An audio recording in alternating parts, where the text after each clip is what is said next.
Hello everyone, welcome back to Tech TV and another easy to follow tutorial on AOL Mail. In today's video, I'm going to show you how to reset AOL Mail password. So please make sure to watch till the end. Subscribe to our channel Tech TV and ring the notification bell so that you'll get notified on our next interesting upload. So let's get on with it.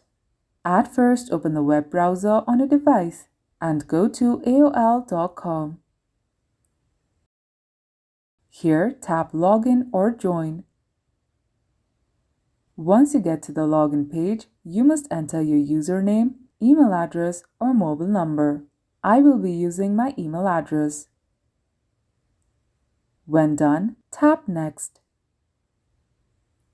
To reset your password, tap Forgot Password and tap Yes, send me a code.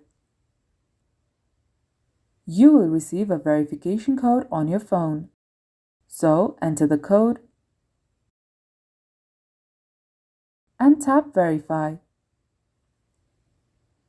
You can now create a new password and tap Continue.